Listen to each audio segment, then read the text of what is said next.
The David Pakman Show at davidpakman.com.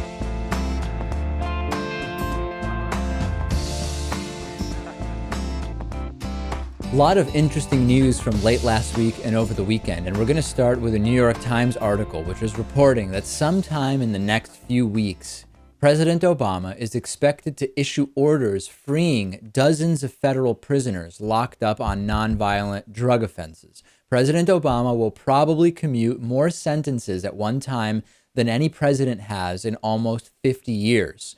Quote from Julie Stewart, the founder and president of Families Against Mandatory Minimums, says, "I think they honestly want to address some of the people who have been over-sentenced in the last 30 years. I'm not sure they envisioned that it would be as complicated as it is, but it has become more complicated, whether it needs to be or not, and that's what has bogged down the process." This is actually quite fiscally conservative, right? The imprisonment of nonviolent drug offenders is tinged with racism. It is one of the most obvious examples of disproportionate application of the law. And why do we want resources going from a conservative fiscal standpoint to crimes which are not shown to be gateways to violent crime and theft and burglary, etc.? Widely analyzed, it would be fiscally conservative to do this. Yeah, it would be. And I'm all for not having my tax dollars go to something like this. I think this is an important step, but we also really need to reclassify marijuana, and there need to be some big changes. But this is great as well. The New York Times continues. Lawmakers from both parties are collaborating on legislation, and the United States Sentencing Commission has revised guidelines for drug offenders, so far retroactively reducing sentences for more than 9,500 inmates, nearly 3/4 of them Black or Hispanic. Even for those convicted of, in the broader context of more serious crimes than marijuana possession or low-level selling of marijuana, which is now legal in some states, there are still important things to look at here.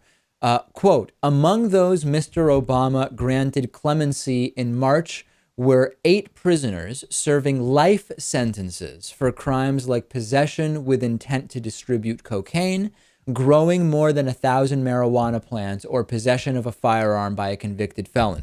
Now we are getting into more than just a nonviolent possession of marijuana, small amounts, but we're talking about life in prison. That also doesn't make sense, Lewis.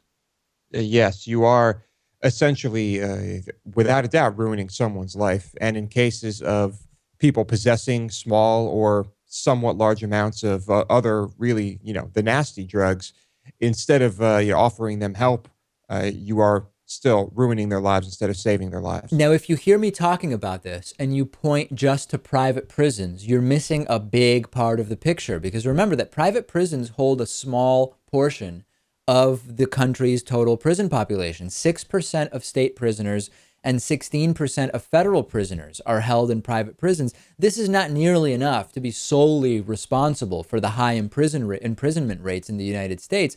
We have to recognize this as an issue of the justice system, and we have to recognize this also as an issue of the profit motive that exists in too many industries. It's not just private prisons that benefit from mandatory minimums and high imprisonment rates. Drug companies have decreased competition when you jail marijuana dealers, for example. Law enforcement departments make themselves look like they're actually doing something good. They fill their bank accounts with seizures, as we've talked about many, many times.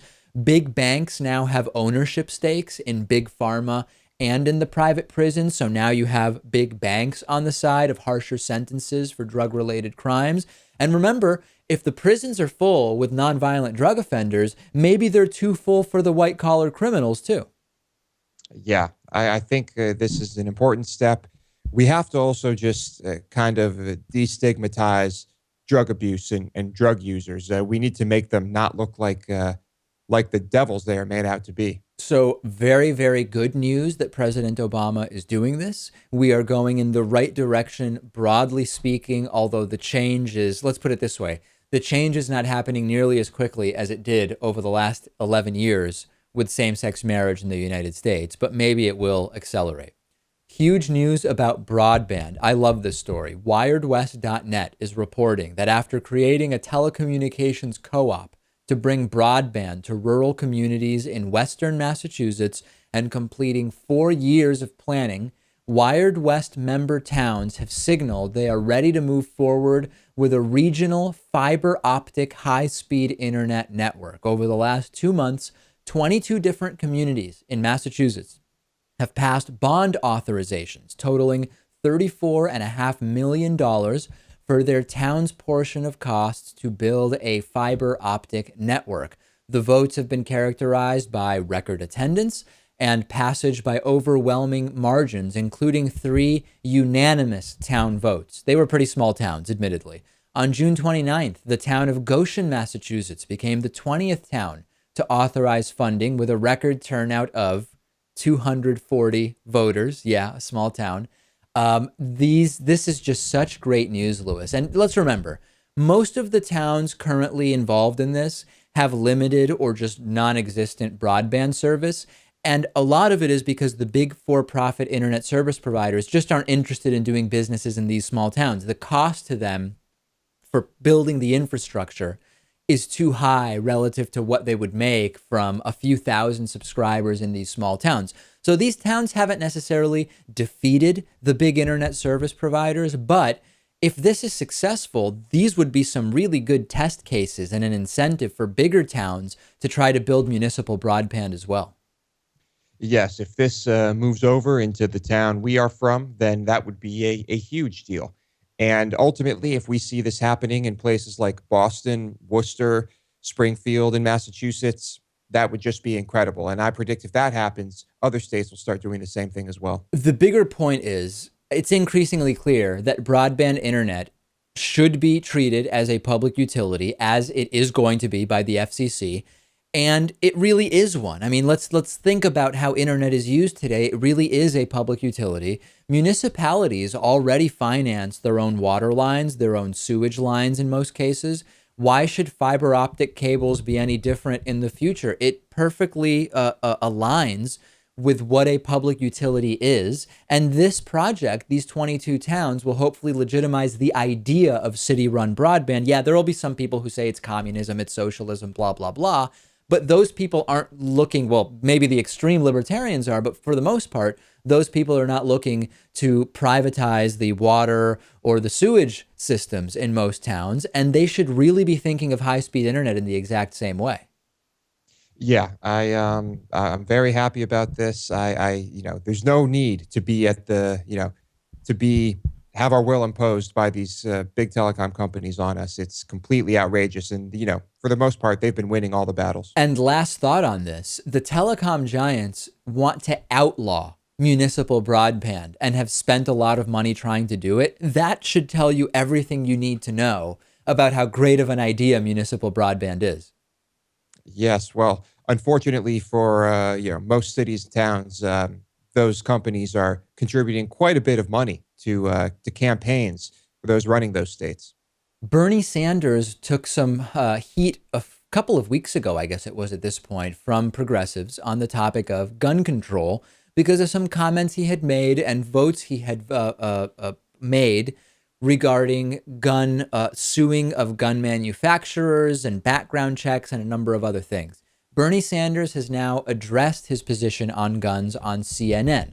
Now, when we talked about Bernie Sanders seeming to be much more pro-gun and anti-gun regulation than most Democrats, we said, well, we may want to contextualize this within Vermont, Bernie Sanders' home state, which is rural. It's very different than New York City or Chicago or Miami or wherever else.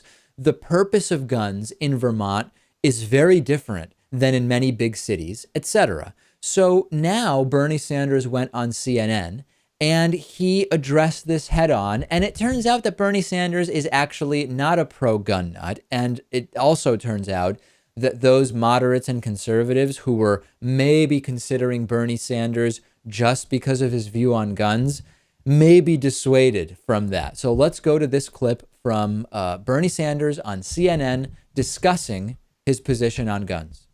Well, let me just talk about guns for a moment. We have been yelling and screaming at each other about guns for decades with very little success. I come from a state that has virtually no gun control. But the people of my state understand, I think pretty clearly, that guns in Vermont are not the same thing as guns in Chicago or guns in Los Angeles. In our state, guns are used for hunting. In Chicago, they're used for kids in gangs killing other kids or people shooting at police officers, shooting down innocent people. We need a sensible debate about gun control which overcomes the cultural divide that exists in this country. And I think I can play an important role in this. I voted to ban a semi-automatic assault weapons. I voted to make sure that there's an instant background check. I voted to make sure that guns do not get into the hands of people who should not have them by doing away with the loophole that exists in the gun show legislation. Virtually every campaign that I have been in where the NRA and the gun folks have had a position, they voted and supported, opposed me. In fact, I have about a D- record from the NRA. Now, the issues that you're talking about is if somebody has a gun and it falls into the hands of a murderer and that murderer kills somebody with the gun, do you hold the gun manufacturer responsible? Not any more than you would hold a hammer company responsible if somebody beats somebody over the head with a hammer. So he's basically outlining positions that are very similar to most Democrats. He voted to ban semi-automatic assault weapons. He voted for instant background checks. He voted to prevent guns from getting in the hands of people who shouldn't have them through the gun show loopholes, which did not require background checks. The NRA has voted in opposition to Bernie Sanders in most cases, and the NRA ranks Bernie Sanders as a D-. You would think, Lewis, conventional wisdom, gun nuts are not going to get a D- from the NRA, the main lobby trying to sell as many guns as possible. No, the line of questioning here, though, from this CNN guy, it kind of irked me a little bit because the question really made Bernie sound like a complete gun nut. Luckily, he was able to very clearly state his stance on guns. And you know what? It does seem pretty reasonable to me. But, of course, it was just a 1-minute answer. You can go into a lot more detail than that. And I think that it is perfectly reasonable also to say that the context of guns, our understanding of the role that guns have in society, can't really be summarized in one way for the entire country because we have hyper-urban areas in this country.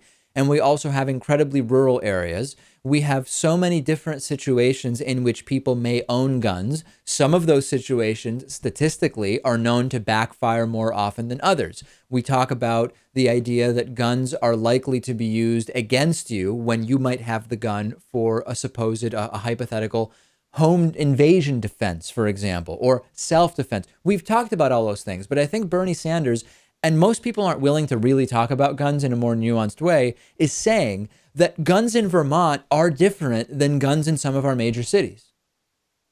Yeah, he is. I think he makes some sense here, and I don't really foresee this being a problem as long as he can continue to make it very clear, what his stance on guns is. And yeah, that's pretty much it. Send me your thoughts on Bernie's update or his clarification about his position on guns. I'm on Twitter at twitter.com/dpacman. We have so much going on today. Stay with us. The David Pakman Show at davidpakman.com.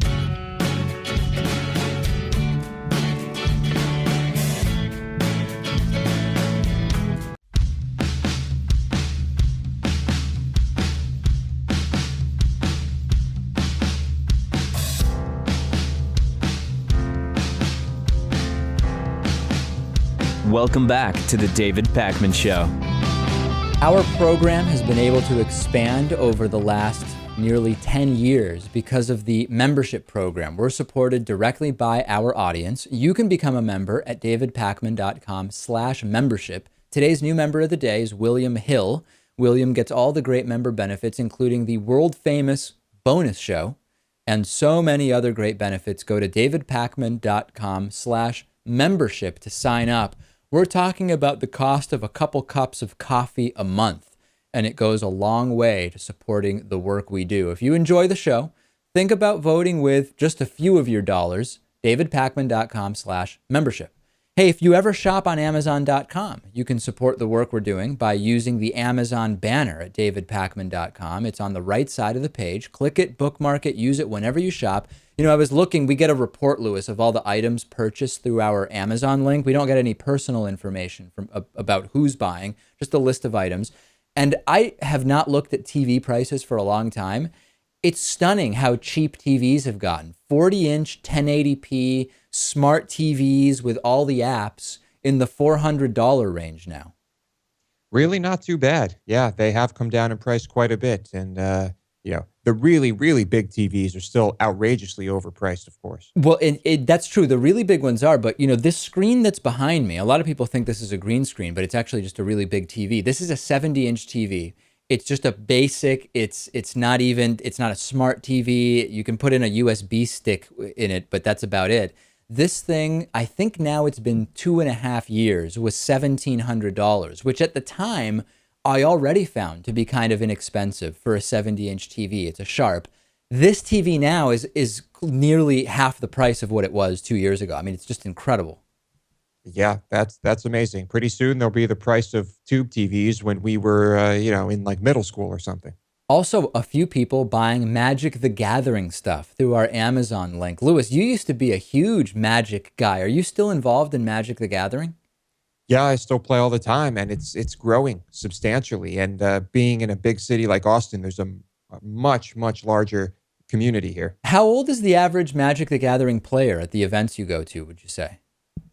I would say on average, probably maybe 25. And then now, is that the mean or the median age? The median age. Wow. I just thought it was, because I remember, when we were 12, I once played it, and I assumed it was mostly kids who were into it, but apparently not. No, it's a very popular game, and you've got all sorts of age ranges. All right, remember to use the Amazon banner at davidpakman.com for any Amazon.com shopping that you do. It helps to support our show. Okay, let's do a quick update on the Indiegogo fundraising campaign. Very, very strong 4th of July weekend for the fundraiser. We're trying to raise $50,000 in 50 days. We are now at $29,615 with 526 unique donors contributing. That's less than $400 from the $30,000 mark, which would be 60% of the campaign. The bad news is there's only 15 days remaining. We do need to close this out as strongly as possible. We have added some new perks, 10 original pieces of artwork that Lewis and I have done. 2 are my paintings. 8 of the paintings are Lewis's. 1 painting has been sold so far. And Lewis, I have gotten an email from the buyer, and he has selected one of my paintings. So now it is a very interesting situation to see if Lewis's paintings are going to be sold. Lewis, I know that you're hoping they will, and obviously I am too. I'm hoping they will, just because, the money goes towards the campaign, and that's a good thing. Otherwise, I will probably just have to hang them on a wall and look at them myself. That wouldn't be too bad. All right, so we have 1 of my paintings remaining and 8 of Lewis's. These will be on a first-come, first-served basis. davidpakman.com/donate is where you can make your contributions. We have tons of perks, though, starting at only $9. 31 countries. We now have 31 countries that have at least one person who donated. Incredible. The United States, Canada, the UK, and Australia. Mexico, Italy, Germany, Norway, Sweden, India, Indonesia, Thailand, the Netherlands, Finland, Denmark, Japan, Portugal, Ireland, the United Arab Emirates, Austria, Spain, the Philippines, South Korea, Taiwan, Slovenia, the Czech Republic, Paraguay, Malaysia, Uruguay, South Africa, and still that undetermined country in Europe. 31 different countries now. Incredible. I think we'll have to make it to 35 as the next goal. Who knows? Maybe we'll even hit 40. I really hope so. And remember, all of your donations can be made at davidpakman.com/donate. If you've been holding out with a big contribution, this is the time. We're in crunch time. We're in the final 2 weeks of the campaign. We've talked a lot about Donald Trump and his just horribly offensive comments about Mexicans and immigrants during that presidential announcement, the campaign announcement last month. He talked about how important it is to curtail immigration from the southern border. He says Mexican immigrants are bringing crime and that they're rapists. And he did say, I love this, and some, I assume, are good people. He's not aware of any good people that come over from Mexico, Lewis, but he at least had the decency to assume that some are probably good people. Yeah, I guess he still sounds kind of like a white nationalist to me, though. Well, it turns out now that after a bunch of corporations have said we're no longer going to do business with Donald Trump, that includes Macy's, that includes NBC Universal and Univision, it includes mattress company Serta, they've all stopped their partnerships with Donald Trump and his businesses. Donald Trump then posted a statement on Instagram saying that he is the one who terminated some of these relationships. That appears to not be true. And he also said if he's elected president, he would bring jobs back to the United States. It was discovered over the weekend that Donald Trump is using not only foreign workers to produce his Donald J. Trump signature collection menswear line, that he is using Mexican workers in that country, Mexico. He tweeted the reason for his gripe with Mexico is that Mexico is taking jobs away from the United States, partly because Donald Trump is having his signature collection menswear produced in Mexico. Stunning hypocrisy. Not really that surprising. At this point, I am just never surprised by the insane hypocrisy of these politicians. And this is what needs to be brought up in interviews with Trump. I predict it will. I think this could completely derail him if it goes as viral as it should. China, Donald Trump's constantly talking about China and how all the jobs are going to China and he needs to bring back jobs to the US. Maybe what he means is that President Donald Trump would create incentives to get people like businessman Donald Trump to stop producing clothes in Mexico. Yeah, that's dream on.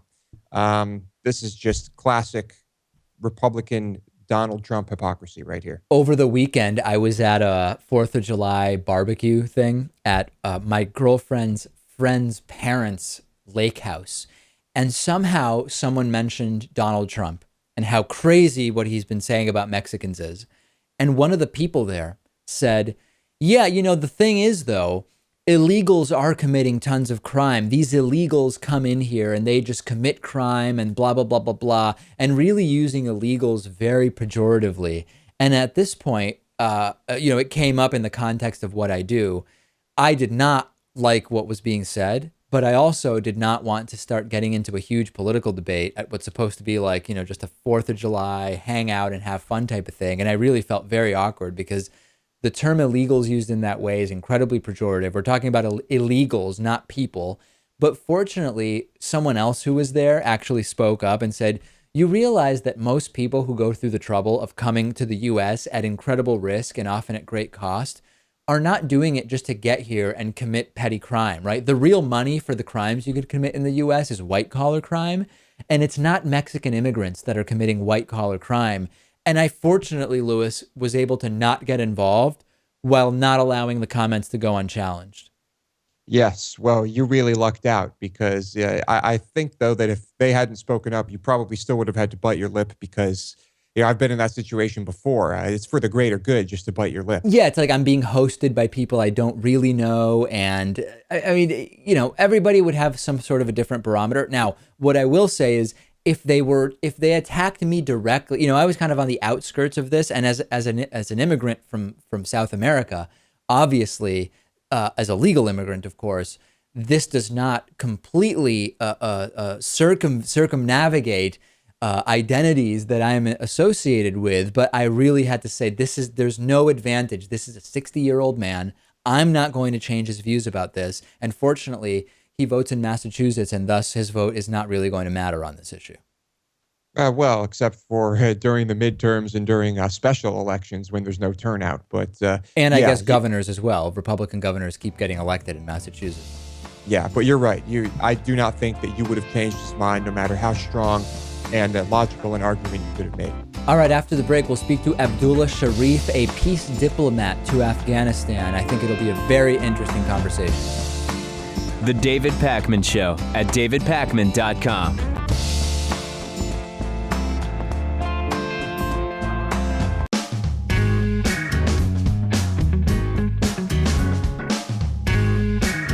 Welcome back to the David Pakman Show. I'm joined today by Abdullah Sharif, who spent over 3 decades as an aviation engineer and has served as a peace diplomat to Afghanistan on behalf of the United States. And among other awards, he was given the Department of State's Superior Honor Award for extraordinary contribution in the U.S. effort to bring peace and prosperity to the people of Afghanistan. He's the author of a couple of books, including the upcoming Return to Kabul, an Afghan American's Odyssey in Afghanistan, which is due out in September. It's so great to have you on. You know, I think it's very easy from the U.S. as a consumer of news to do 2 things that sort of give a distorted view of Afghanistan. One is to see the wars in Iraq and Afghanistan as similar in more ways than is accurate. And the other is to only see Afghanistan through the lens of the recent U.S. military incursion there. So let's start with the most recent first. Talk to us about the mistakes of seeing Afghanistan as just another military conflict that the U.S. is involved in. Why is that a faulty way to look at it? The reason it's a faulty way is because, well, you have to remember what happened 14 years ago and why we went to Afghanistan. Actually, we were in Afghanistan before that as a result of the Cold War, when the communists took over Afghanistan in 1978, and the government was on the verge of collapse when the Soviet Union moved in. And of course, we wanted to help the Afghans fight the Soviet Union, but at the same time, because of the Cold War, we wanted to embarrass the Soviet Union. And once the Soviet Union was defeated, then we had no longer a dog in this fight. And so we, even though we had poured in billions of dollars worth of military hardware and so forth, and we basically left Afghanistan by itself. And so the 5 groups, major groups that were fighting the Soviets, then they started fighting each other. And then so, of course, they paved the way for the Taliban to come and take over Afghanistan, which was basically a failed state at the time. And then we know that Al-Qaeda moved in and they hatched a plan to attack the United States in September of 2001. And so then we had to go there in response to that attack, try to bring some kind of stabilization in Afghanistan. And we were greeted by the Afghans as liberators. People came out on the streets and shaved their beards, unlike the situation in Iraq where we were not welcome from the get-go. Yeah, there's been this sort of reflexive move from many who are either critics but also supporters of U.S. military action over the last 15 years overseas to sort of lump in, oh, we went to Iraq and we went to Afghanistan, as if the context was similar, as if the history was similar. And as you're pointing out, there was very little in common there. I'm interested specifically, though, in the connection to the Cold War, which is a connection that is essentially non-existent with the American history in Iraq. And that's actually a really big part of how Afghanistan has sort of existed in terms of geopolitical relationships, isn't it? Yeah, absolutely. No question about it. And I think that, so if you look at Afghanistan before I left, you know, in my book, I talk about the golden age of Afghanistan. Afghanistan was a viable nation state. It had the rule of law. It had educated people. It respected the rights of minorities and women and so forth. But unfortunately, this Cold War, the veterans of the Soviet Union that wanted to have access to the warm waters of Indian Ocean through Afghanistan first and eventually Pakistan, that really brought Afghanistan to the fore again, and unfortunately became a pawn in this whole game. What are the sort of socio-political issues that are currently being faced in Afghanistan, which also, if you do any sort of cursory analysis, show you that it's a very different situation or status quo than many of the surrounding countries? Yeah, so here's the problem. And when we went to Afghanistan, as I mentioned before, people actually were welcoming us, and they still do. A good number of Afghans still like us to be in Afghanistan because they know the alternative is even worse. But we unfortunately had our eyes on Iraq because at one level, there's definitely a connection between Afghanistan and Iraq, or 9/11, I should say, in Iraq, because the moment we were attacked, we wanted to use that as a launching pad to go into Iraq. So we went to Afghanistan with only 17,500 troops to pacify this country, which is terribly mountainous and had undergone this tremendous strife for the past 2 decades or so. And so what we had to do, we had to ally ourselves with these warlords, with their militias. So use their militias to actually get rid of the Taliban and Al-Qaeda, which we did. And unfortunately, we gave these warlords legitimacy in Afghanistan. So now they have become part of the government. And one of the reasons that the Taliban have become resurgent is because they tell the rank and file Afghans, see what America did. They came here and they brought these very bad people back to power. So what you have today is, even though there's a government of national unity, but they're anything but united, because from different parts of the country with different agendas, and they're the ones who have divided the country along a tribal, ethnic lines and faults, and that is a major problem in Afghanistan. And one of the reasons that we have not been able to really do a lot of good work. We have put a lot of money, but not much show for it, is because of incompetent and divided government in Afghanistan. Yeah, well, I was just reading that close to 3/4 of U.S. Afghan casualties came after the troop surge that was ordered by President Obama. And I've talked to people who have very different views about that surge and the number of troops, as you said, that were originally committed. One side is there were clearly not enough troops committed initially, and the surge was both correct morally and strategically.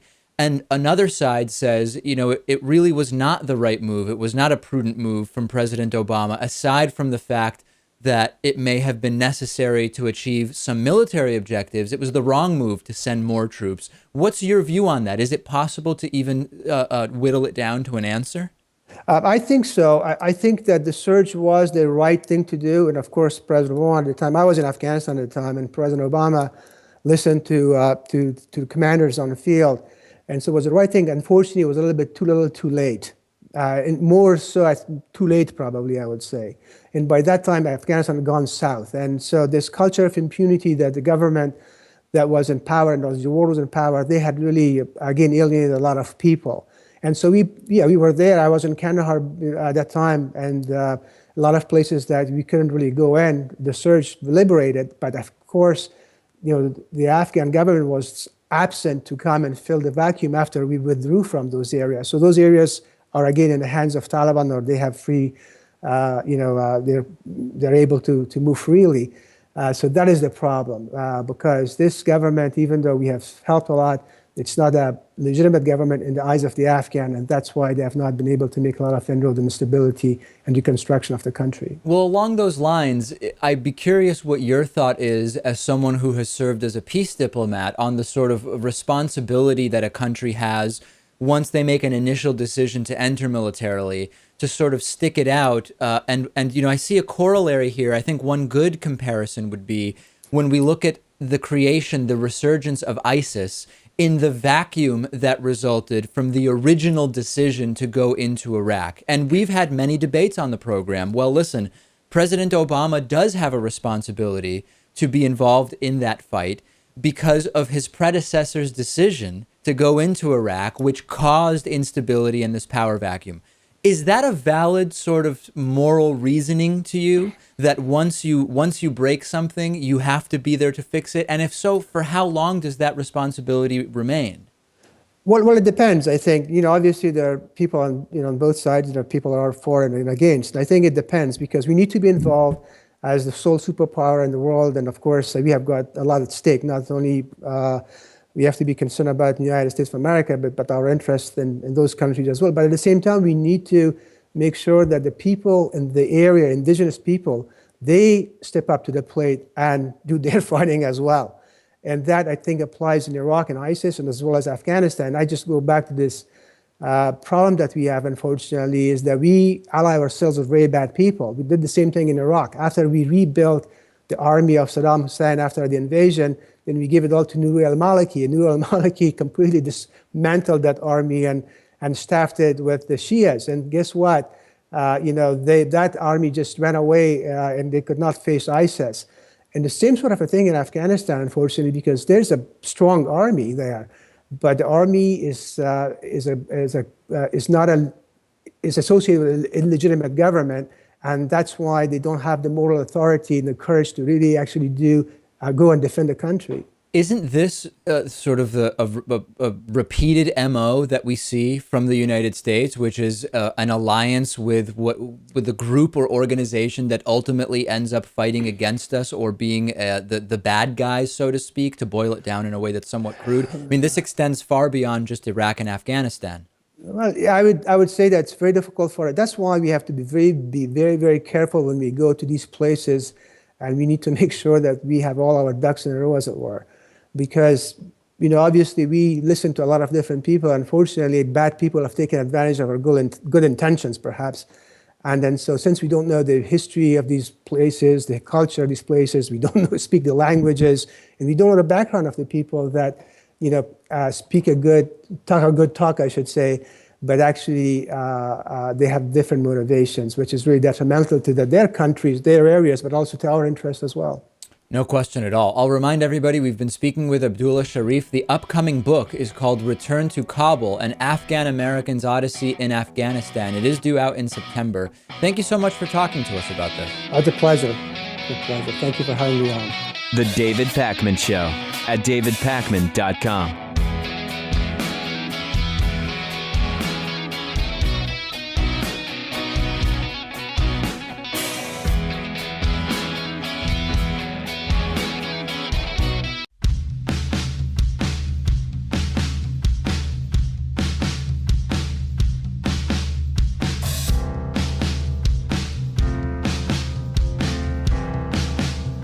Welcome back to the David Pakman Show.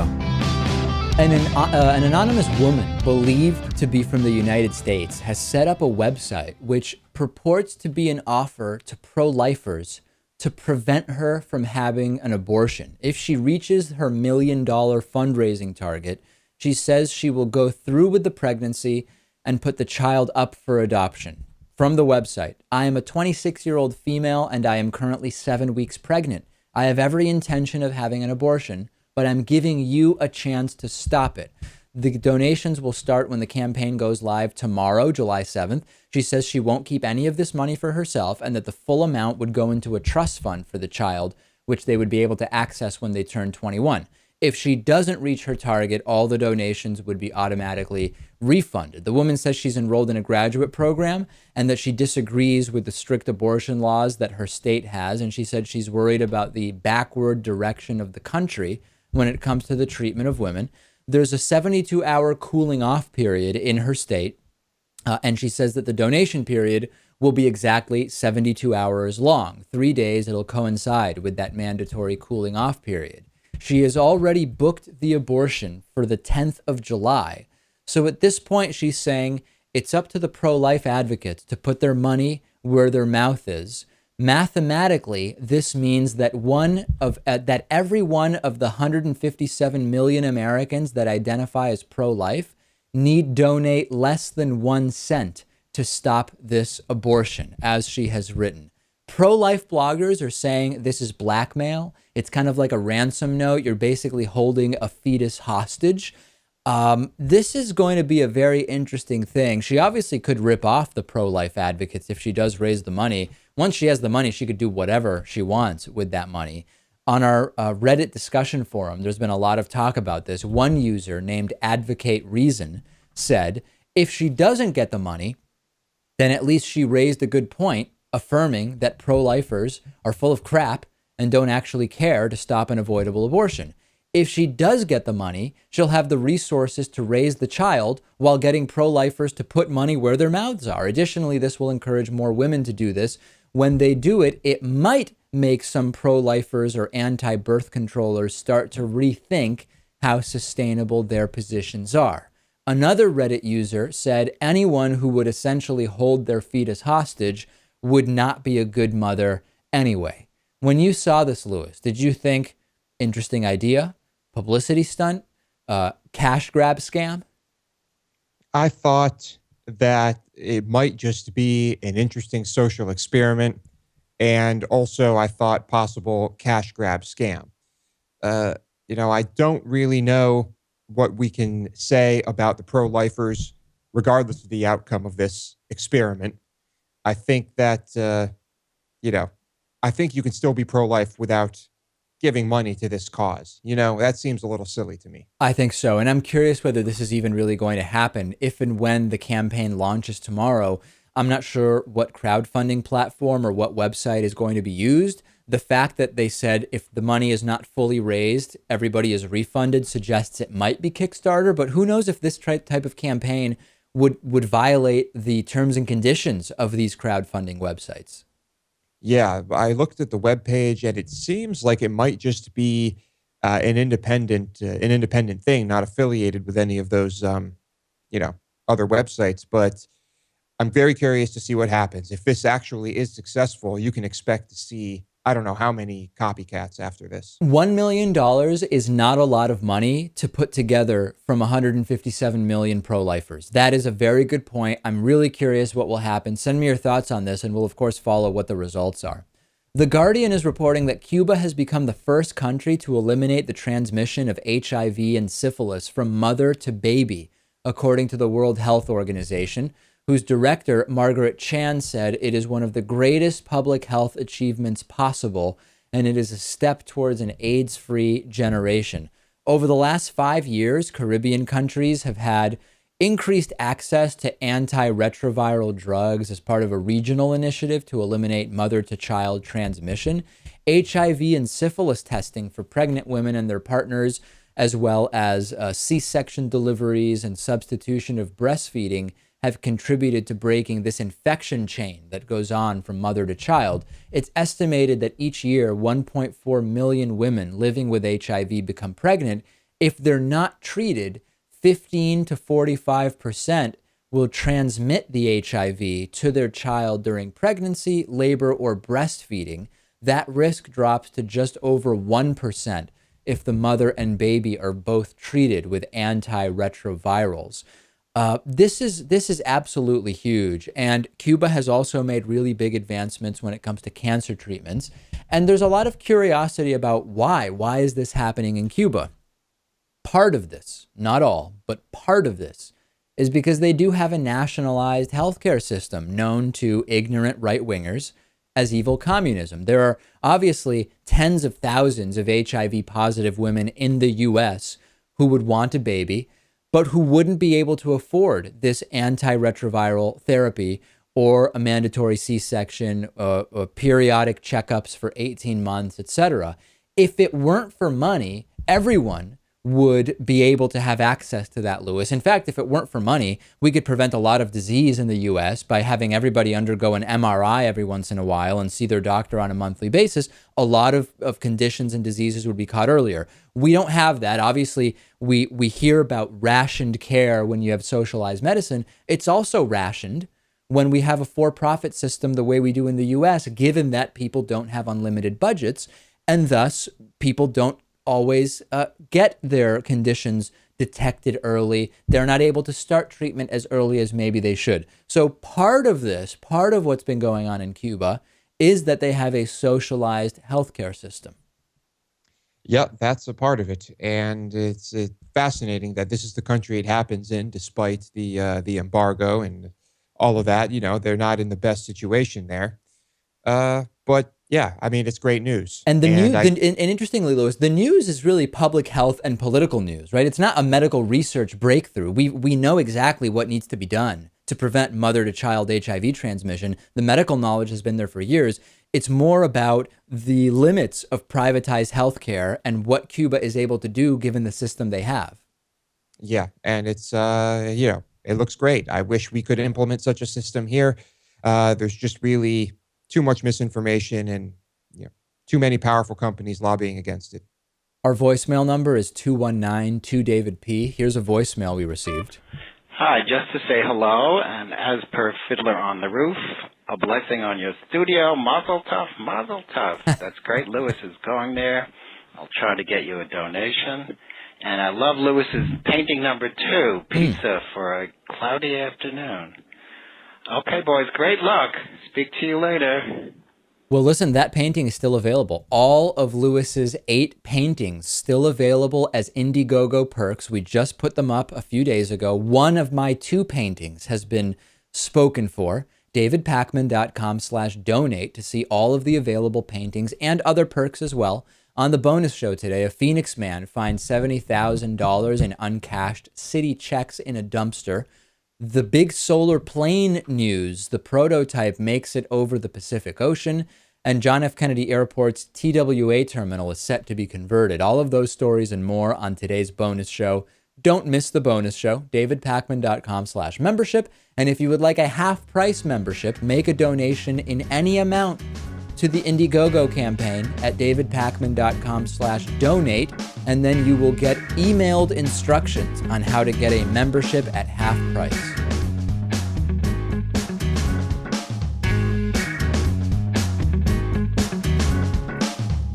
The David Pakman Show at davidpakman.com.